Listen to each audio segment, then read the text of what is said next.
Assalamualaikum warahmatullahi wabarakatuh. Perkenalkan, nama saya Octavia Lomotovani dari kelas Teknologi Informasi 2C NPM 203307051. Di sini saya akan mempresentasikan sebuah materi tentang akidah untuk melengkapi tugas UTS atau ulangan tengah semester Pendidikan Agama Islam. Namun, pada presentasi kali ini, saya akan ditemani oleh keluarga saya. Penasaran? Yuk kita lihat video berikut ini. Halo semuanya, di sini saya sudah bersama bapak saya dan ini ada kakak saya. Untuk mempersingkat waktu, kita langsung bahas materinya ya. Nah, di sini kita akan membahas materi tentang akidah. Yang pertama, di sini ada pengertian tentang akidah. Secara etimologi dalam bahasa Arab, akidah berasal dari kata al-aqdu yang berarti ikatan, at-tawsihu yang berarti kepercayaan atau keyakinan yang kuat, al-ihkamu yang artinya mengkokohkan atau menetapkan, dan ar-rabtu bihuwah yang berarti mengikat dengan kuat. Kemudian secara terminologi, pengertian akidah adalah iman yang teguh dan pasti, yang tidak ada keraguan sedikitpun bagi orang yang meyakininya. Kemudian secara umum, pengertian akidah adalah sebuah ikatan atau kepercayaan kuat dalam diri seseorang terhadap apa yang diimaninya. Di dalam Islam, akidah meliputi keimanan kepada Allah SWT beserta sifat-sifatnya. Kemudian secara bahasa, akidah diartikan sebagai ikatan atau keyakinan, sedangkan secara istilah, akidah adalah sebuah keimanan yang kuat terhadap suatu zat tanpa ada kekurangan sedikitpun. Dari pengertian akidah, baik secara keseluruhan, diketahui bahwa akidah adalah kepercayaan atau keyakinan terhadap sesuatu yang harus diakui kebenarannya tanpa keraguan sedikitpun. Selanjutnya, yang pertama itu ada iman dan konsekuensinya.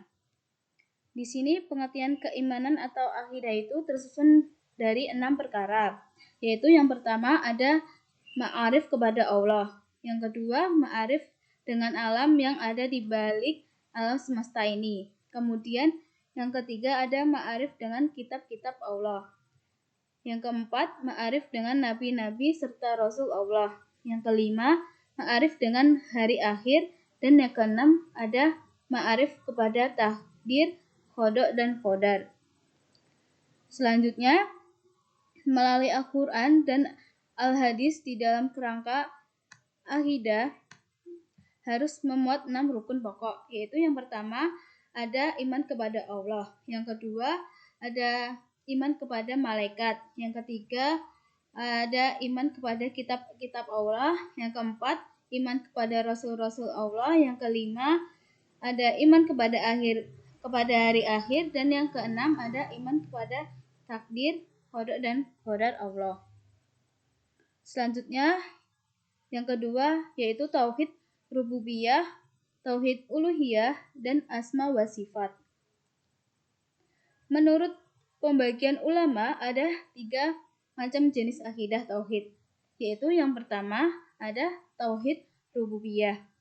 Maknanya yaitu mengesahkan Allah dalam perbuatannya, yakni mengimani dan meyakini bahwa hanya Allah yang menciptakan, menguasai dan mengatur alam semesta ini. Yang kedua ada tauhid uluhiyah. Maknanya yaitu mengesahkan Allah dalam ibadah, yakni beribadah hanya kepada Allah dan karenanya semata. Dan yang terakhir yaitu ada tauhid asma wa sifat. Maknanya yaitu mengesahkan Allah dalam asma dan sifatnya. Artinya, mengimani bahwa tidak ada makhluk yang serupa dengan Allah dalam zat, asma maupun sifat. Selanjutnya yaitu ada batasan tauhid dan syirik. Syirik menurut bahasa mensyariatkan, sedangkan menurut istilah adalah sikap jiwa mensyariatkan atau menyekutukan Allah. Menurut Muhammad Ibnu Abdul Wahab, hakikatnya kemusyrikan itu dapat dibedakan menjadi 2 macam, Yang pertama ada syirik yang menghapuskan tauhid dan dapat menyebabkan pelakunya dapat dipandang mudah, keluar dari iman dan dapat dibunuh. Jenis ini disebut syirik besar. Dan yang kedua ada syirik yang tidak sampai menghapuskan tauhid, namun hanya mengurangi kesempurnaannya.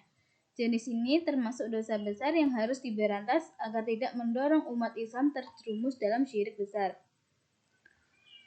Selanjutnya, di dalam syirik besar yang kita temui dalam kehidupan manusia, itu berbentuk perilaku yang dapat merusak akidah atau tauhid, seperti minta berkah kepada batu, pohon tempat yang menurut orang-orang dianggap keramat, minta perlindungan selain Allah. Sedang hal-hal yang dapat mengarah pada syirik seperti memakai halaqah atau akad, memakai garis-garis nasib, japa mantra, mahabbah, batu akik dengan harapan dapat menolak madharat serta memberi manfaat. Begitu besar banyak akidah dalam membangun agama Islam, sehingga ia merasa menjadi fondamen dari bangunan Islam. Oleh karena itu, apabila dasar kuat, maka akan kuat pula bangunan dan tidak akan goyah oleh serangan apapun. Kemudian ada tujuan mempelajari bab tentang akidah ini, yaitu yang pertama ada meningkatkan ibadah kepada Allah Subhanahu wa taala. Kemudian yang kedua, menenangkan jiwa, dan yang ketiga ada meningkatkan amal baik, dan yang terakhir ada menegakkan agamanya. Nah, sekian presentasi dari saya. Kurang lebihnya saya mohon maaf. Akhir kata, wassalamualaikum warahmatullahi wabarakatuh.